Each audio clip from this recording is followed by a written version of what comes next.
Epístola do Apóstolo Paulo, 2 Coríntios,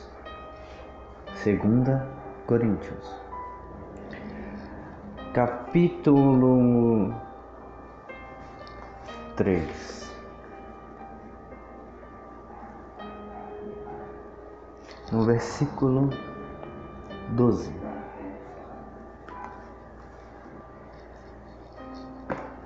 Tendo, pois, tal esperança, usamos de muita ousadia no falar, repetindo para fixar em seus corações. 2 Coríntios, capítulo 3, verso 12. Tendo, pois, tal esperança, usamos de muita ousadia no falar.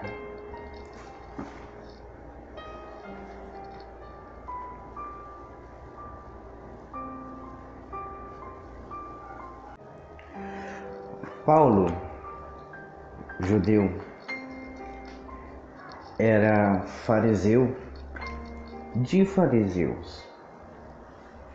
Era doutor em leis, pois ele era advogado e também exímio, excelente estudante do Pentateuco, dos primeiros 5 livros escritos da Bíblia, que se chama Pentateuco, que é os 5 primeiros livros de Moisés escrito. A conhecida Cabala, a conhecida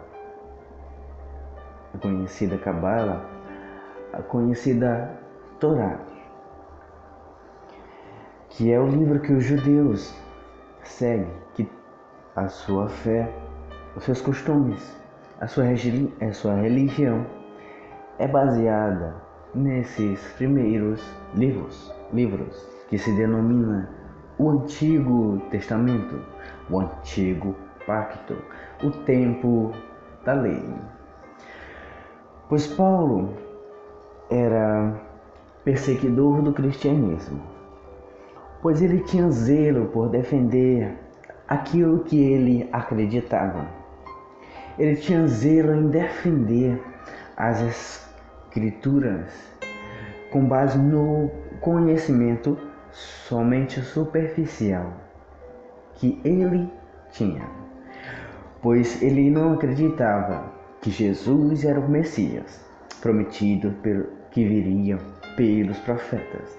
Eles não acreditaram que Jesus era o rei que estabeleceria o seu reinado, traria a paz e não iria assim ter mais fim o seu reinado. Ele era um homem promíscuo, era um homem abominável, porque ele andava segundo a sua própria justiça, andava segundo o que ele acreditava.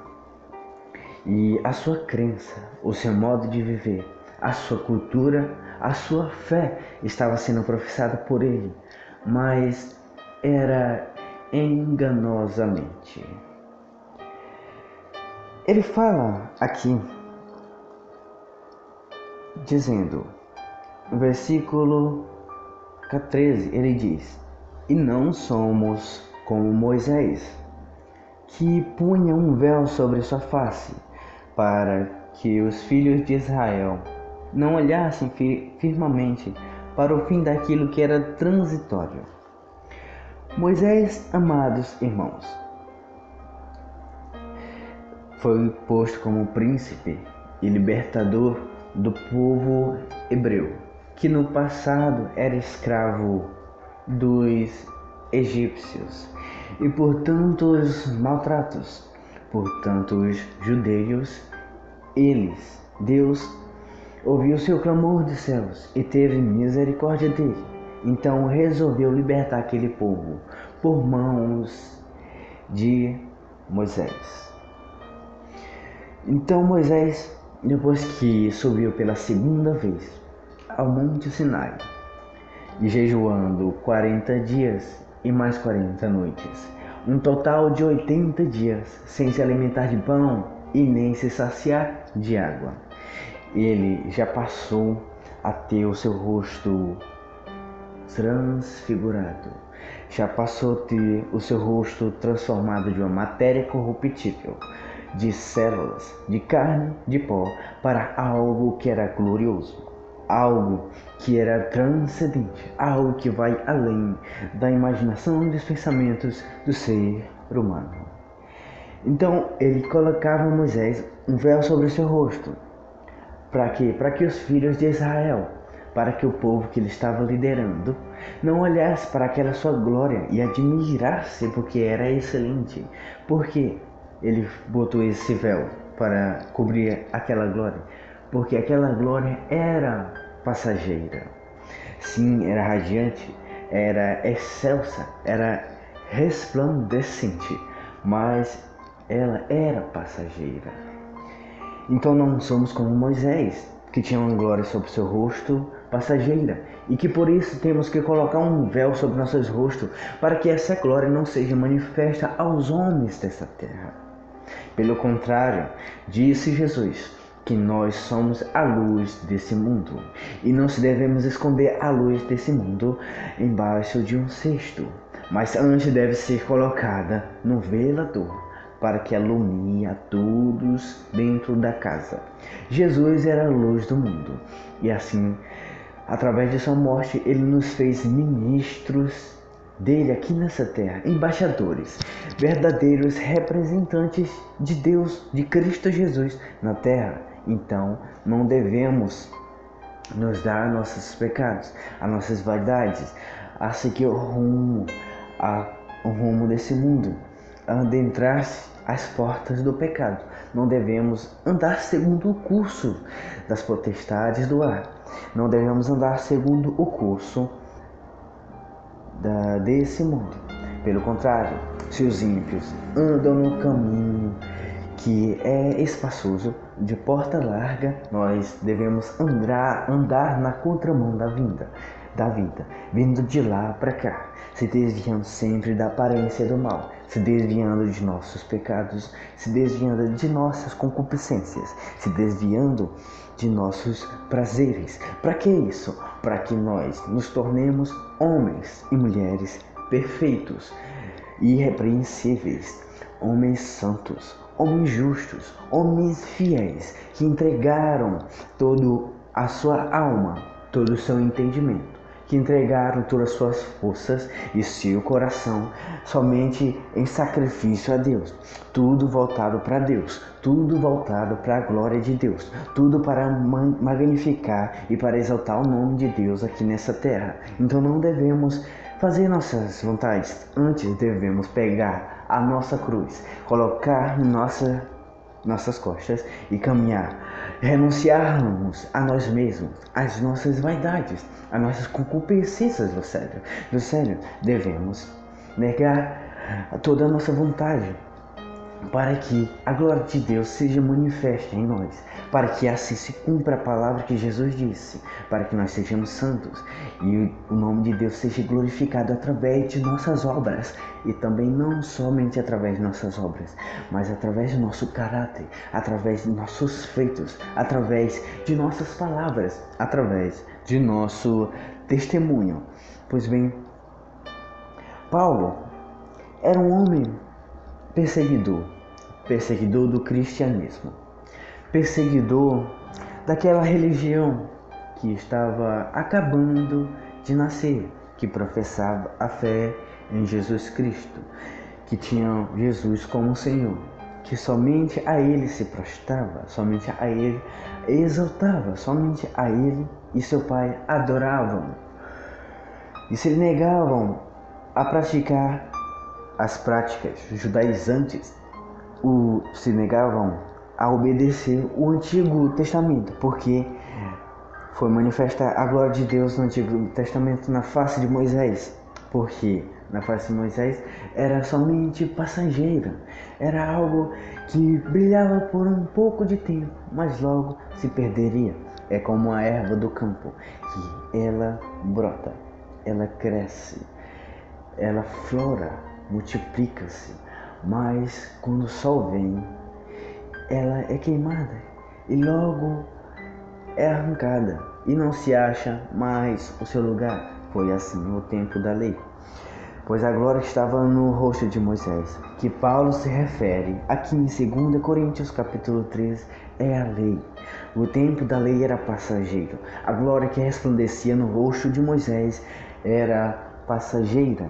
Então, nós não somos como Moisés, que colocamos um véu sobre o nosso rosto para que a nossa glória, a glória de Deus, seja manifesta através de nós, as pessoas. Então não devemos esconder, pelo contrário, devemos anunciar com esperança e de muita ousadia. Usamos no falar, porque temos agora esperança de salvação em Cristo Jesus, porque antes no tempo da lei. Tiago afirma que aquele que cuida em obedecer às leis e tropeça em um sequer ponto, ele é condenado de todos. Amados, direi a vocês, as leis contidas no livro de Levítico são 613 leis, que os judeus eram obrigados a cumpri-las, porque se não cumprissem ela, eles estavam desobedecendo a Deus, eles estavam destituídos da glória de Deus e desagradariam a Deus. Mas se eles tropeçassem, por mais que ele cumprisse 600 leis, por mais que eles cumprissem 612 leis, eles se tropeçassem na 613ª lei, eles eram culpados de todo o resto. Porque então a palavra de Deus afirma que é impossível para o homem ser salvo pela lei. E pela lei nenhuma carne se salvaria. Então por isso que Deus, com a sua infinita misericórdia, enviou o seu Filho único para que desse a vida por nós, para a expiação de nossos pecados, para a nossa salvação. Pois ele tomou sobre si as nossas pisaduras tomou sobre si os seus pecados e as nossas iniquidades, e pelas suas pisaduras rumo ao Calvário, através de sua crucificação, naquele alto monte, pendurado em um madeiro, através da sua morte e seu sangue, nós fomos limpos, nós fomos purificados, e assim nós podemos assim nós passamos a poder a ser reconciliados com Deus. Pois bem, Jesus foi o único que cumpriu toda a lei, pois ele era justo. O maior atributo do Pai, do Filho e do Espírito Santo de Deus é a sua justiça, pois dentro de sua justiça existe a sua ira, o seu juízo e o seu amor. Os três habitam juntos, sem se misturar, pois eles são magníficos, pois eles são belos, que são as maiores qualidades que uma pessoa pode ter, as melhores qualidades que Deus tem, é o maior atributo que ele tem, a sua justiça, que inclui o seu amor, a sua ira e o seu juízo. O maior atributo de Deus chama-se a sua santidade, porque nela contém o seu amor, a sua justiça e a sua ira. Pois bem, ao ser humano era impossível cumprir a lei, porque tropeçamos sempre. E se tropeçarmos, não poderíamos jamais ser salvos. Jamais poderíamos adentrar a regiões celestiais. Jamais poderíamos estar com os santos anjos e os serafins cantando: Santo, Santo, Santo é o Senhor dos exércitos. Glória, pois, a Ele eternamente. Amém. Pois senão se Jesus não tivesse morrido na cruz do Calvário, e se ele não tivesse cumprido toda a lei, nós não poderíamos entrar no reino dos céus. Jamais poderíamos tomar da árvore da vida. Jamais poderíamos tomar da água da vida. Jamais poderíamos receber uma pedra, e naquela pedra um novo nome, ao qual ninguém conhece, senão aquele que o recebe. E o mais importante, se Jesus não tivesse morrido na cruz do Calvário para a nossa salvação, nós jamais poderíamos ter o nosso nome escrito no livro da vida. Lembra agora de certa vez que os discípulos, tendo recebido autoridade para curar os enfermos, para expulsar demônios, por esses seus grandes feitos, eles chegaram a Jesus depois de uma longa viagem.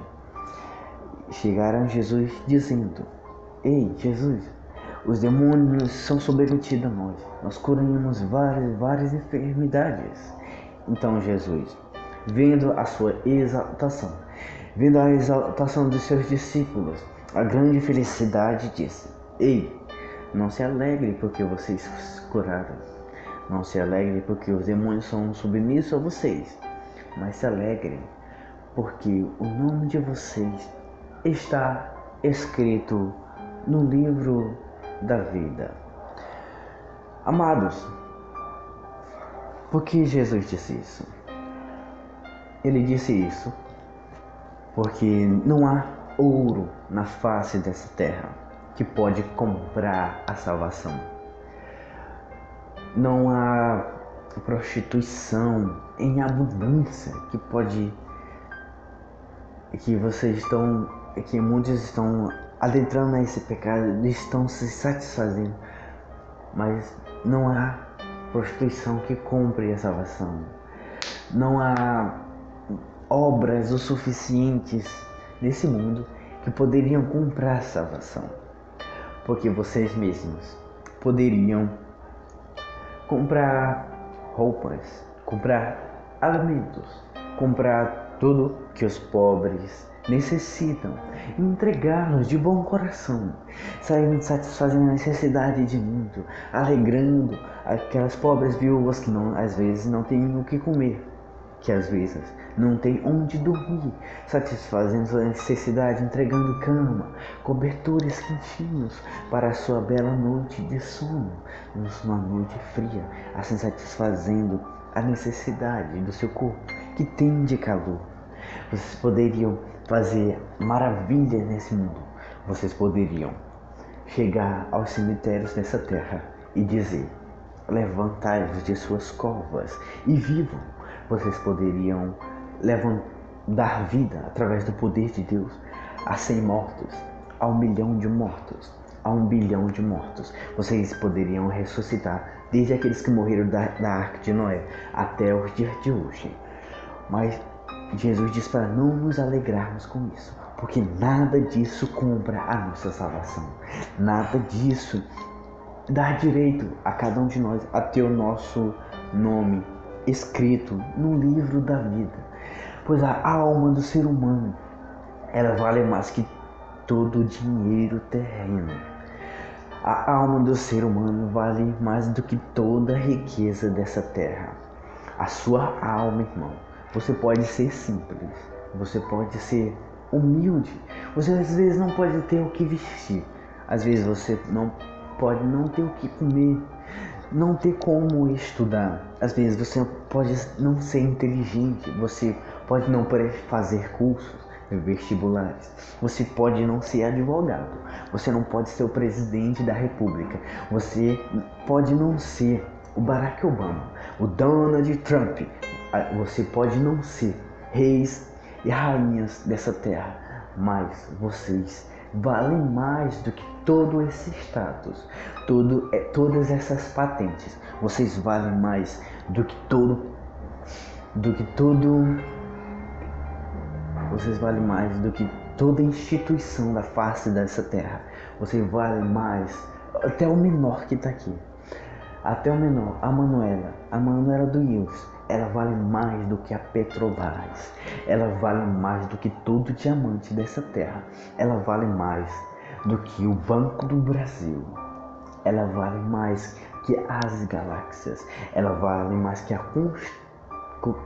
constelação, ela vale mais do que os planetas e todas as suas riquezas. Ela vale mais que todas as estrelas.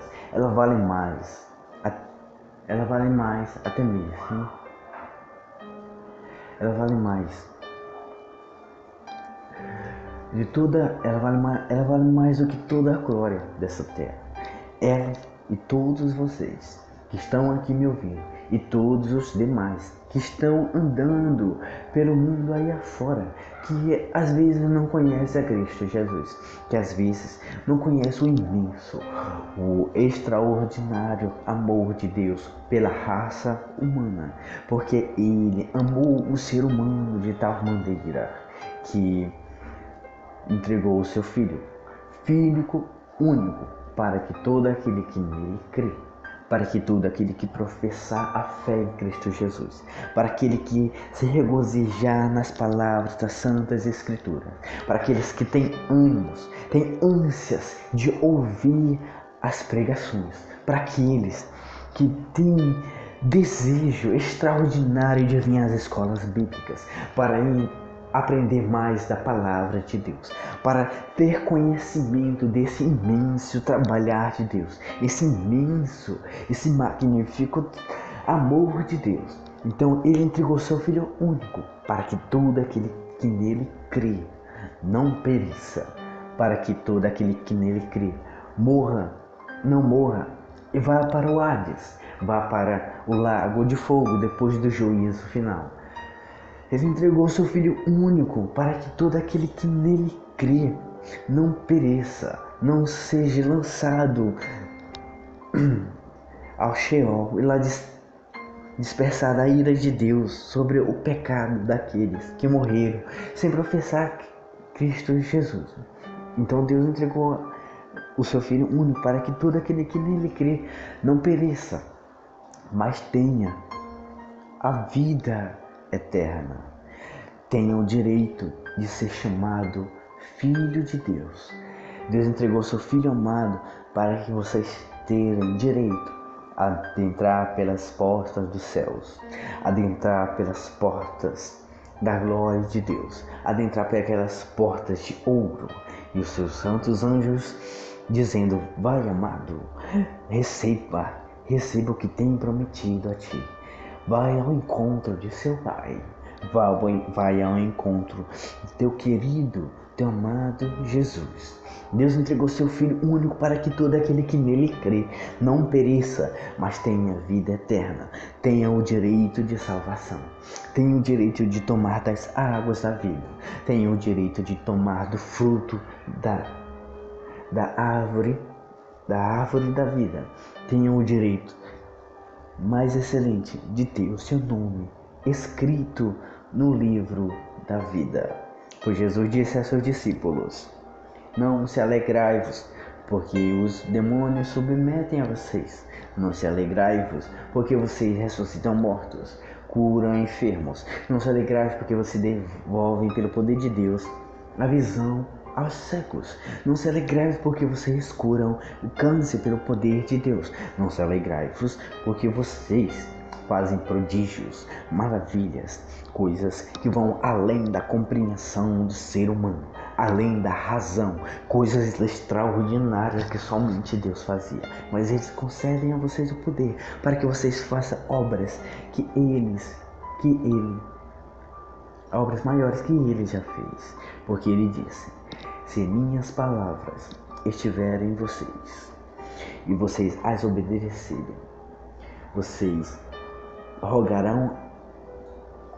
me pedirão e eu rogarei ao Pai para que lhes conceda, para que o poder de Deus seja magnífico, para que esse poder de Deus seja manifestado, seja glorificado, para que Deus seja glorificado através de Jesus, através da fé de vocês, porque muitos pelo mundo se convertem pelas obras, porque vem maravilhas acontecerem pelos esses servos, esses embaixadores, esses representantes de Deus aqui na terra, que se chamam, não tem nome pomposo, às vezes não são reconhecidos, às vezes estão atrás, à sombra das coisas, não tem fama, não tem o seu nome no outdoor, não tem o seu nome espalhado pelas redes desse mundo, espalhado pelas rodoviárias, espalhado pelos estádios. Às vezes não tem o seu nome espalhado pelo mundo,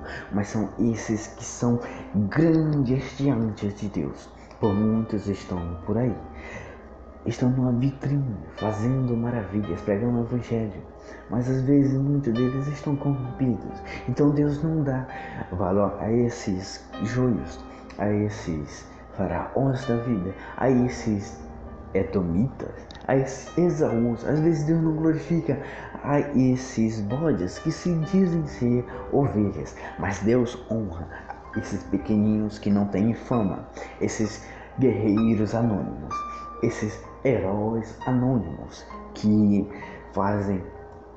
têm a vida dedicada a Deus, que tudo que eles fazem são para a glória de Deus. Paulo diz: quer comais, quer bebais, quer façais alguma coisa, façam tudo para a glória de Deus. Paulo diz: apresentei-vos os seus corpos como sacrifícios suaves a Deus, ou seja, todas as suas obras, todos os seus pensamentos, todas as maravilhas que vocês fazem, tudo que vocês fazem, vocês devem fazer com base na Bíblia, com base nas Escrituras. Todo movimento que vocês professarem, vocês têm que ter base bíblica, porque nas Escrituras, no novo pacto da salvação, é manifestado a glória de Deus, e Deus é exaltado por vocês ao professar as santas Escrituras.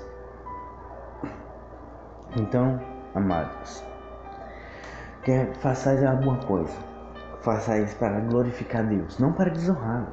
Se pensar algo, pense santo, pense puro. Peça a Deus para transformar o seu modo de pensar, o seu modo de agir, o seu modo de ser. Peça para Deus manifestar a glória dele através de você. Peça para ele te transformar. Lembrei da borboleta. Amados irmãos, aqueles que são impactados pelo poder da palavra, aqueles que são transformados pelo poder do Espírito Santo através do ouvir a palavra de Deus, porque a fé ela vem pelo ouvir e o ouvir da palavra de Deus. Então esses, permitindo-se meditar nela, eles passam a crer. As palavras que eles ouviram subiram à mente, e lá foi processada pelo seu cérebro, lá foi processada pelo seu cerebelo, seu computador, que é a mente, e aceitando essas palavras, elas descem ao coração e lá fazem moradas. Eu lembro aqui de Davi, que Davi certa vez disse: Senhor, escreva as tuas leis na tábua do meu coração, para que eu jamais peque contra ti. Ele falou isso porque não queria desobedecer a Deus. Então, fazendo isso, pedindo cada um de nós a misericórdia de Deus, para que Ele, através do seu Santo Espírito, escreva, impregne as suas palavras em nosso coração. Assim nós passaremos a amar o que Deus ama e passaremos a odiar o que Deus odeia. Observe, uma lagarta, um ser rastejante, um ser mucoso, um cilíndrico, um ser cilíndrico.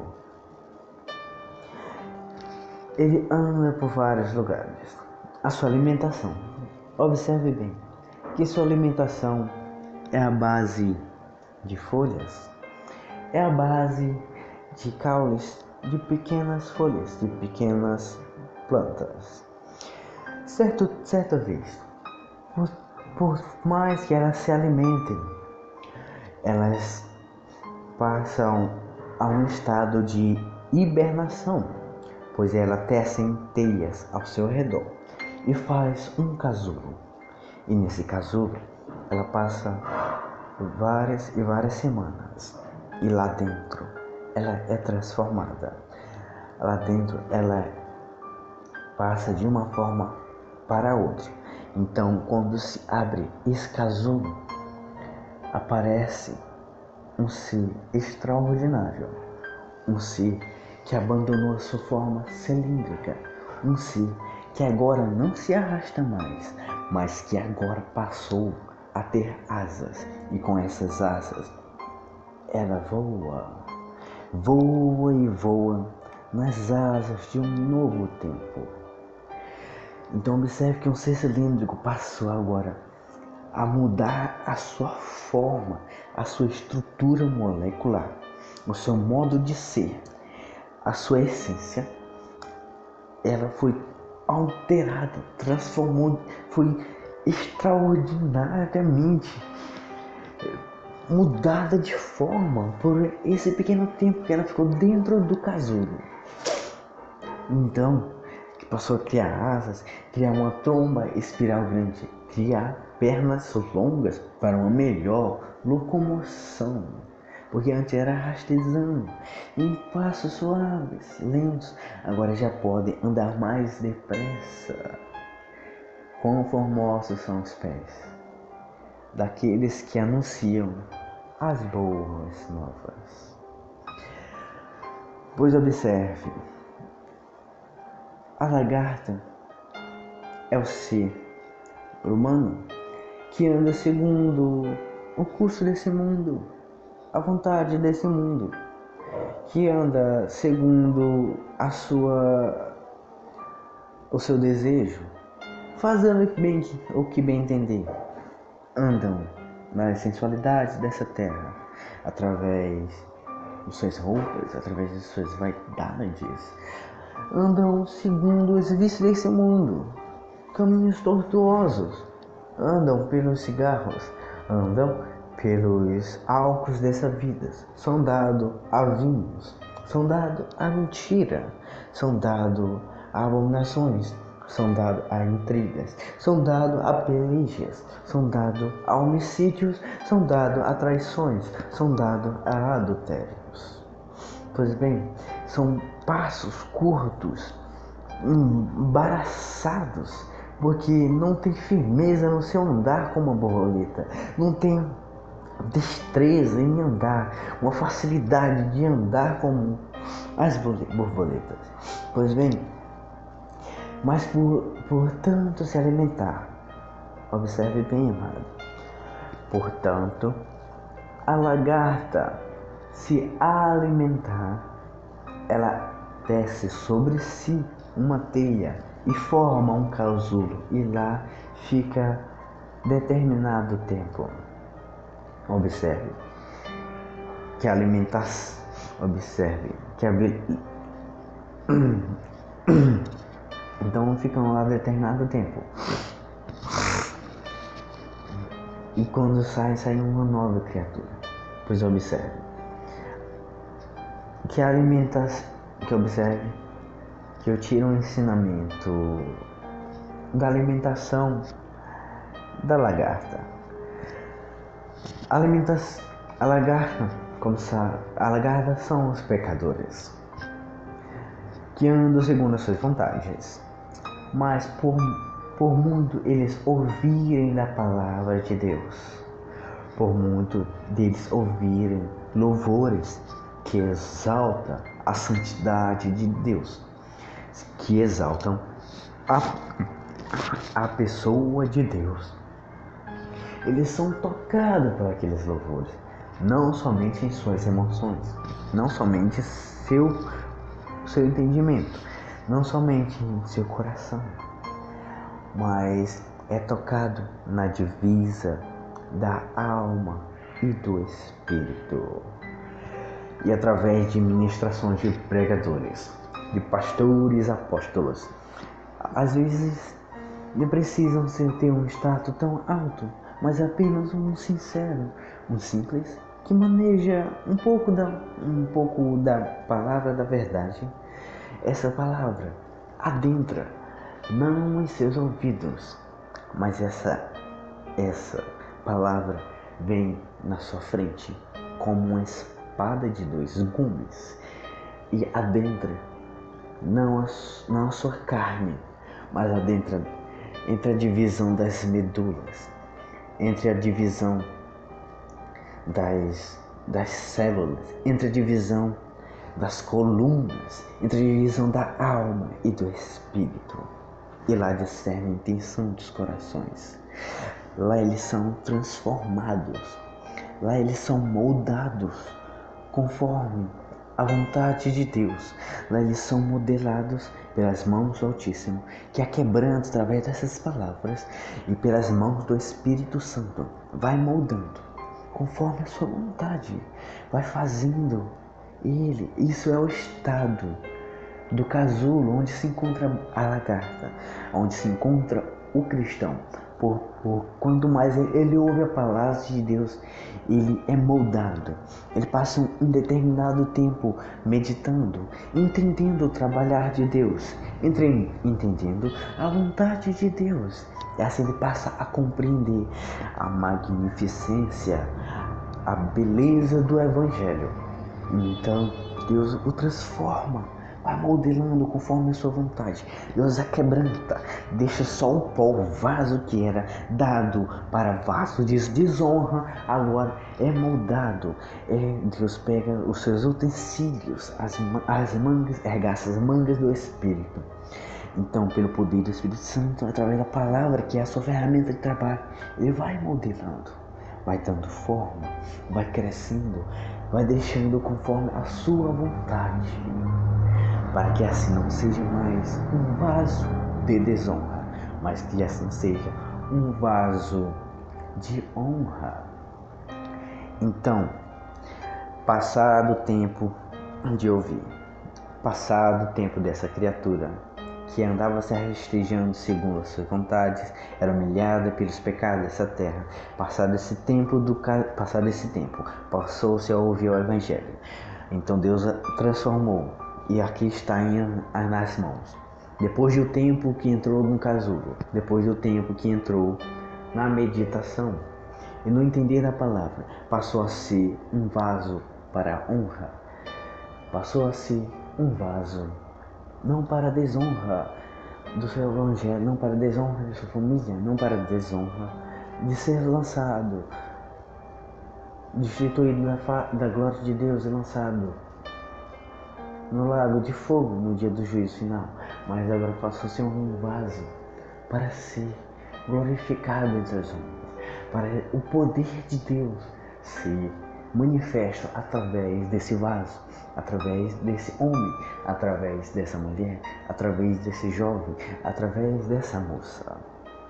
Então, amados irmãos, assim como a lagarta, são os pecadores, e por intermédio da palavra, portanto, se alimentar, ele passa esse determinado tempo no casulo, e depois ele sai sendo totalmente diferentes da glória que era passageira, para uma glória que agora é transcendente, uma glória que não terá mais fim.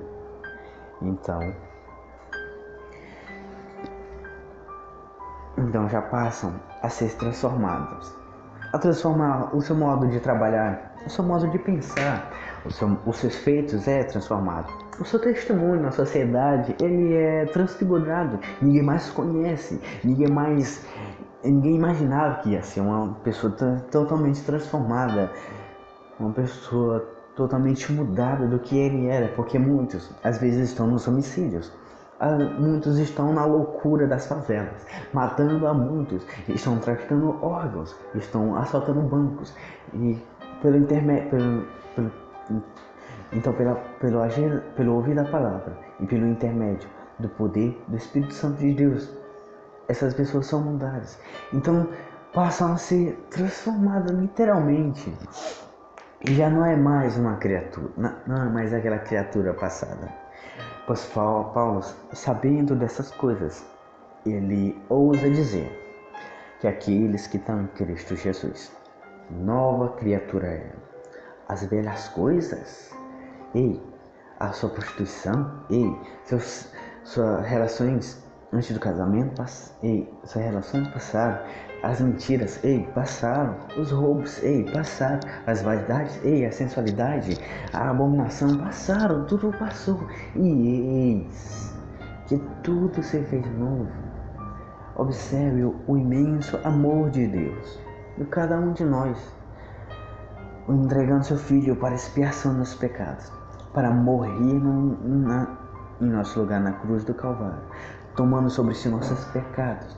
E Deus despejou a ira dele em Jesus Cristo naquela cruz.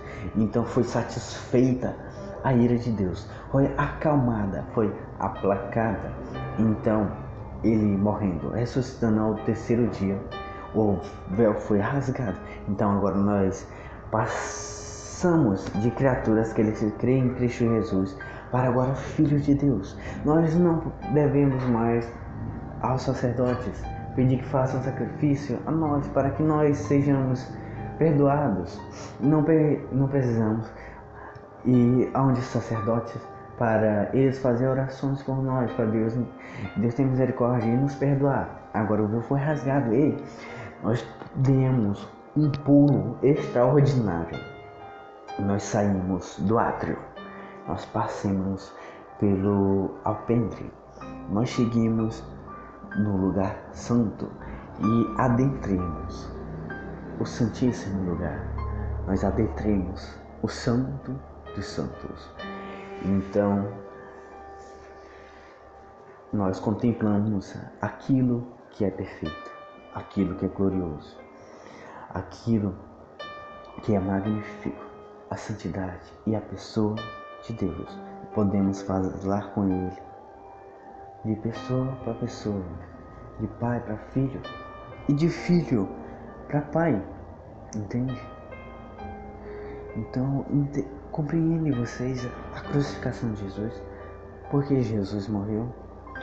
Então Paulo afirma que tendo, pois, tal esperança, usamos de muita ousadia no falar.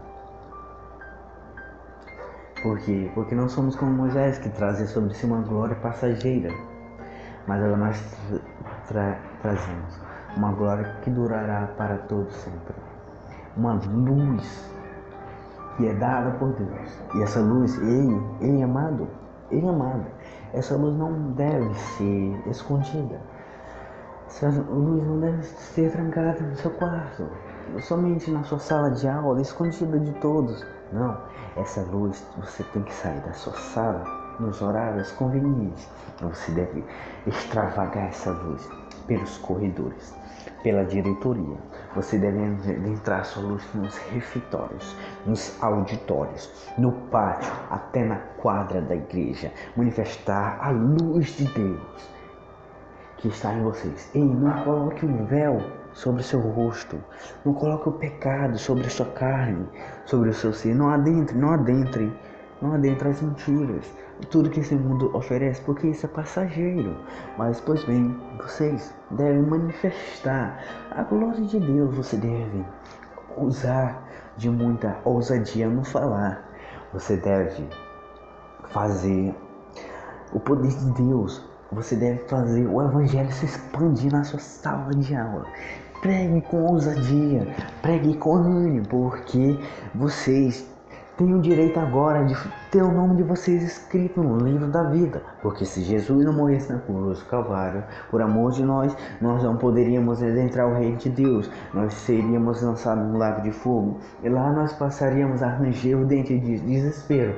Nossa carne seria dilacerada por demônios e nós seríamos queimados por séculos dos séculos, e a fumaça de nosso tormento subiria para todos sempre, e não teríamos ali descanso de dia e nem de noite. Pois bem, Deus te livrou desse fardo, Deus te livrou desse castigo, através do Evangelho, através da palavra. Então você tendo tal confiança de salvação, você tendo tal esperança de um dia ainda entrar às portas do céu e lá cantar santo, santo, santo ao Senhor dos exércitos, tendo você tal esperança, ou use de muita ousadia no falar, pregue com entusiasmo, medite na palavra, medite. A melhor forma de você aprender é meditando. Então medite, leia todo versículo que você lê, você medite e pergunte o que isso quer dizer. Peça ajuda ao Espírito Santo, peça ajuda a Deus em oração, que Ele vai conceder. Eu creio que Ele concederá a você o dom, a sabedoria de pregar o Evangelho para essas almas que estão cativas do pecado, estão aprisionadas na grade que foi feita pelo Satanás, que é o pecado, e não deixam essas pessoas passarem, não deixam elas conhecerem a verdade. Então você foi dado a armadura de Deus, você foi dado a couraça da justiça, você foi dado o escudo da fé, você foi dado a espada, que é a palavra de Deus, e calçado os pés no evangelho da paz. E você agora deve saquear o inferno, você deve saquear as almas que estão presas pelos demônios, pelos pecados, através da palavra. Você deve chegar na casa de uma certa mulher e pregar, e cada palavra é labaredas de fogo, porque está escrito que a palavra de Deus despede labaredas de fogo. Então você tem nas suas mãos a sua espada, e essa espada, quando você fala através da sua boca, é lançada labaredas, queimando as hortes espirituais da maldade, expulsando os demônios, quebrantando falsos pensamentos e falsas crenças. Então assim o caminho daquela pessoa é liberta. Ela já pode sair da sua grade, da sua jaula, já pode conhecer o seu Senhor, o Salvador, Jesus Cristo.